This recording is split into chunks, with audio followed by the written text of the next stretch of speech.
Wanted to talk for a minute about whether or not you should agree to work with customers on an exclusive or non-exclusive basis, particularly when you're a commercial loan broker.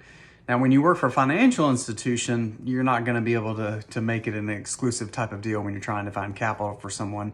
That borrower is going to be talking to lots of different lenders if they're smart and trying to obtain capital. But if you're a commercial loan broker, particularly the folks who have taken my course, I want to encourage you to try and stick to an exclusive contract. Try not to get pulled into deals where that borrower is wanting to use you to broker deals with various lenders on their behalf. And then they're also running off and they're using other brokers as well. The reason is just in my experience, it gets completely messy if you allow it to be anything other than an exclusive contract. You'll get brokers who are sort of stepping on each other's toes as they go through the process. They're giving the borrower different types of advice. They may be talking to the same lenders about the exact same deal. It just gets really, really messy. And so it makes it very hard for you to provide the type of value as a capital consultant that you need to offer when you're working with the borrower. So I would encourage you from the very beginning, when you start to talk to a borrower, make it clear that you work on an exclusive basis. If they don't want to work with you, then I would encourage you to pass on that opportunity. Now, I know that's hard. Sometimes you need to make revenue, you need capital, you need yourself, you need income.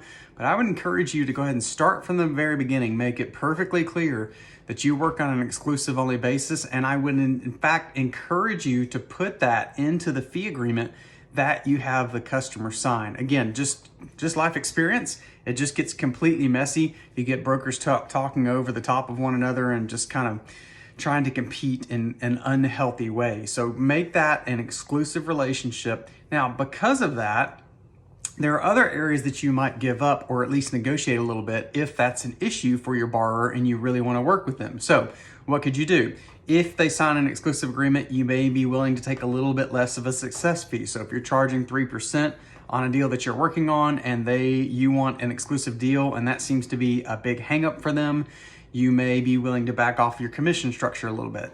I personally wouldn't go that direction, but that is something you could use as a negotiating tactic.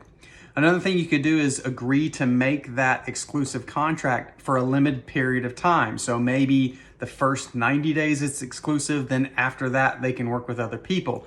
That way at least gives you some lead time to get all the documentation together and source it out to your particular lenders, and then they can bring in other people. That could be a place that you could give up things. So if you're going to go exclusive, but you're getting big pushback and you really want to work with that customer, just know that you can sort of negotiate on various terms of the deal and hopefully be able to get that deal done.